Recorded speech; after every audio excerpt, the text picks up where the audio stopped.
Assalamualaikum warahmatullahi wabarakatuh. Pada kesempatan kali ini saya akan menjelaskan tentang perparkiran sebagai solusi pemenuhan kebutuhan lahan parkir di Kota Pekalongan. Sebelumnya perkenalkan, nama saya Muhammad Izul Amin dari Prodi Teknik Konstruksi semester 5 kelas sore. Nah, langsung saja. Yang pertama adalah latar belakang pertumbuhan populasi masyarakat dan kendaraan di Kota Pekalongan ini sangat pesat atau sangat cepat ya. Yang menjadi kendala atau masalah kali ini yaitu lahan parkir yang tidak memadai atau tidak bisa mengikuti pertumbuhan masyarakat dan kendaraan di Kota Pekalongan ini. Yang kedua adalah lahan parkir. Kebutuhan lahan parkir. Analisis menunjukkan bahwa jumlah lahan parkir yang ada saat ini tidak memenuhi standar rasio kendaraan terhadap jumlah ruang parkir yang optimal, sehingga perlu diidentifikasi solusi untuk menambah kapasitas ini. Nah, seperti yang saya katakan tadi, bahwa pertumbuhan masyarakat dan kendaraan di Kota Pekalongan tidak bisa diikuti oleh pertumbuhan lahan parkir di Kota Pekalongan ini. Nah, yang ketiga ada Kota Pekalongan sendiri. Kota Pekalongan dikenal dengan kerajinan batiknya. Namun, tantangan mobilitas yang dihadapi kini menjadi perhatian utama. Urbanisasi yang cepat tidak diimbangi dengan infrastruktur parkir yang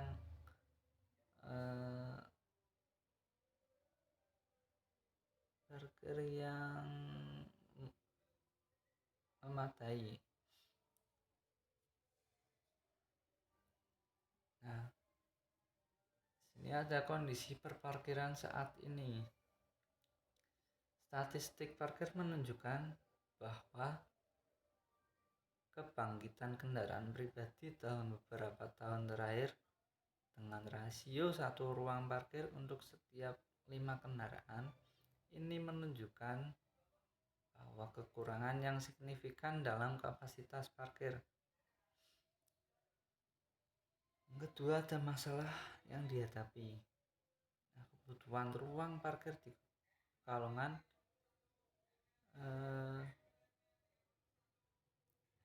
bisa menyebabkan pelanggaran parkir yang mengakibatkan denda dan konflik antar pengguna jalan.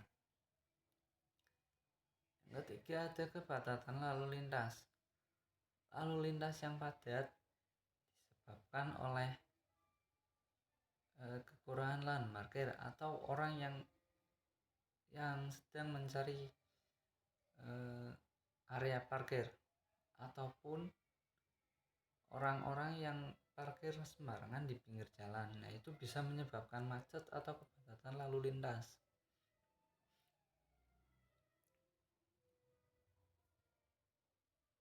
Nah, di sini ada jenis-jenis lahan parkir yang bisa digunakan di Kota Pekalongan. Yang pertama ada parkir on the street, ada parkir off street, dan ada parkir vertikal.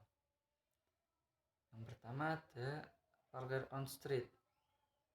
Metode parkir yang paling umum ditemui di pusat kota, namun seringkali menjadi penyumbang kemacetan ketika ruang terbatas. Nah, ini seperti yang saya katakan tadi bahwa ada beberapa kendaraan yang parkir di pinggir jalan. Nah, itu yang menyebabkan kemacetan dan kepadatan lalu lintas. Yang kedua ada parkir off street. Parkir ini dirancang untuk mencegah kendaraan di jalan raya, mencegah kemacetan di jalan raya, menyediakan lahan parkir untuk kendaraan seperti gedung parkir dan area belakang gedung. Yang ketiga ada parkir vertikal. inovasi baru dalam berparkiran memungkinkan penggunaan ruang yang lebih efisien.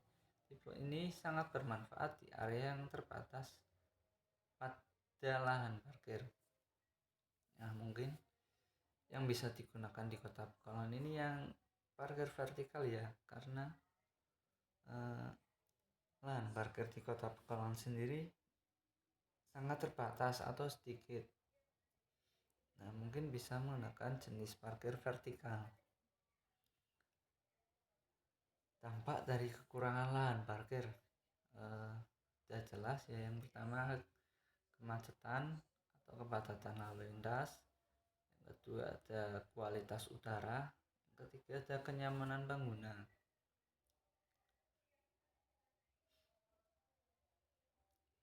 Nah, ini ada strategi penyediaan lahan parkir.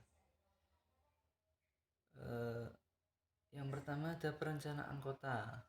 Yang kedua, ada pengembangan infrastruktur. Nah, yang ketiga, ada kerjasama dengan publik swasta. Nah, perencanaan yang holistik untuk memprioritaskan kebutuhan parkir sebagai bagian dari desain tata kota. Keterlibatan berbagai stakeholder diperlukan untuk menciptakan solusi yang berkelanjutan. Nah, perencanaan tata kota sendiri diperlukan untuk menata area parkir ya, agar tidak umbrus atau semrawut dan tidak terjadinya kemacetan atau kepadatan lalu lintas. Yang kedua, ada pengembangan infrastruktur. Meningkatkan infrastruktur seperti jalan akses, penerangan, dan sistem informasi akan mempermudah pengguna dalam mencari lahan parkir yang tersedia. Yang ketiga, ada kerjasama publik swasta.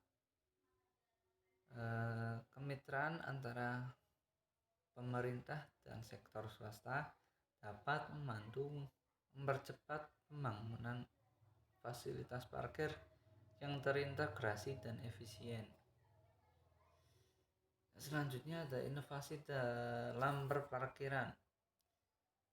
Yang pertama, ada teknologi parkir pintar, aplikasi mobile, dan sistem reservasi. Nah, seiring dengan perkembangan zaman, teknologi tentunya semakin maju ya, dan mungkin perparkiran juga bisa menggunakan teknologi atau bisa mengikuti teknologi pada zaman sekarang. Ini ada yang pertama, ada teknologi parkir pintar. Penggunaan sensor dari aplikasi untuk memantau penggunaan lahan parkir yang secara real time, memberikan informasi kepada pengguna secara efisien. Kedua, ada aplikasi mobile. Aplikasi yang memudahkan pengguna untuk menemukan dan memesan tempat parkir terdekat, meningkatkan kenyamanan dalam proses parkir. Yang ketiga, ada sistem reservasi. Mengizinkan pengguna untuk memesan ruang parkir sebelumnya, sehingga mengurangi stres dan menemukan tempat parkir dengan mudah.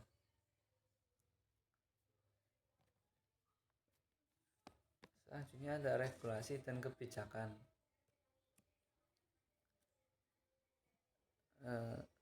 Yang pertama, ada peraturan daerah. Regulasi yang dirancang untuk memfasilitasi penyediaan lahan parkir yang berkelanjutan serta mengatur penataan ruang kota. Yang kedua, ada zonasi parkir. Menerapkan zonasi untuk mengorganisir dan mengelola area parkir sesuai kebutuhan lokal. menimbulkan dampak keangkeran di kawasan tertentu. Insentif untuk pengembang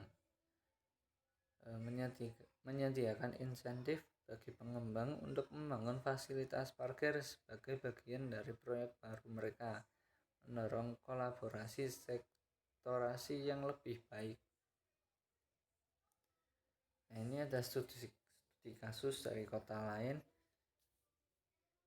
Ya, yang pertama ada praktik terbaik. Contoh dari kota-kota yang sukses dalam menangani kekurangan lahan parkir, yaitu melalui langkah-langkah inovatif yang dapat dijadikan referensi. Yang kedua ada pelajaran yang dapat dipetik. Analisis dari proyek yang berfungsi dengan baik dan yang kurang berhasil untuk memberikan wawasan untuk implementasi di Pekalongan. Yang ketiga ada implementasi di kota Pekalongan. Strategi yang dipelajari dari kota lain harus disesuaikan dengan konteks lokal agar menjadi lebih relevan dan berdaya guna. Ini ada peran masyarakat dalam perparkiran, yaitu ada kesadaran pengguna, memungkinkan meningkatkan kendaraan mengenai pentingnya memilih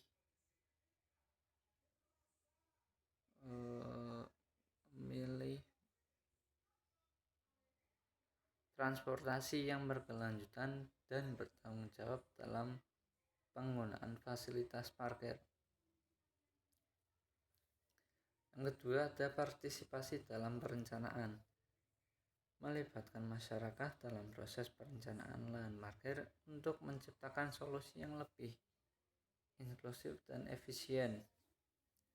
Ketiga ada umpan balik masyarakat, mengumpulkan umpan balik dari warga untuk mengetahui kebutuhan dan harapan mereka dalam fasilitas parkir. Yang keempat ada umpan balik masyarakat. Nah, ini sama seperti yang tadi. Nah, ini ada tantangan dan solusinya. Tantangannya itu kendala di implementasi, menyoroti berbagai faktor yang menghambat solusi parkir, termasuk anggaran, regulasi, dan ketidakpastian politik. Nah, itu ya, politik mungkin yang menjadi utama, menjadi faktor. Yang kedua ada solusi inovatif. Inovasi yang diterapkan dalam perparkiran yang membantu mengatasi tantangan yang ada seperti teknologi dan metode baru. Ketiga ada kolaborasi antar pemangku kepentingan, kerjasama antara pemerintah, bisnis, dan masyarakat dalam mencapai solusi parkir yang efektif dan berkelanjutan. Rencana aksi untuk Pekalongan. Langkah-langkah konkret rencana aksi yang mencakup langkah strategis yang jelas untuk memfasilitasi penyediaan lahan parkir, termasuk perlibatan masyarakat. Nah, setelah ada langkah-langkah, tentu ada jadwal implementasinya. Penting untuk memprioritaskan langkah untuk implementasi dengan menetapkan waktu dari sumber daya untuk setiap fase. Yang ketiga ada evaluasi dan pemantauan. Metode evaluasi untuk memastikan aktivitas dari proyek perparkiran yang telah diterapkan, meliputi survei dan analisis data. Kesimpulan, Kota Pekalongan membutuhkan pendekatan strategis dalam penyediaan lahan parkir untuk mengatasi berbagai masalah mobilitas. Dan rekomendasi pemerintah dan pemangku kepentingan harus kerjasama dalam memutuskan kebijakan dan solusi jangka panjang yang lebih efektif.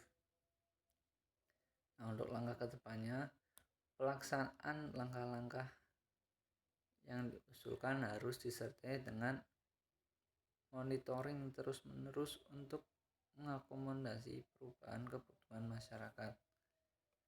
Nah, kira-kira seperti itu presentasi dari saya.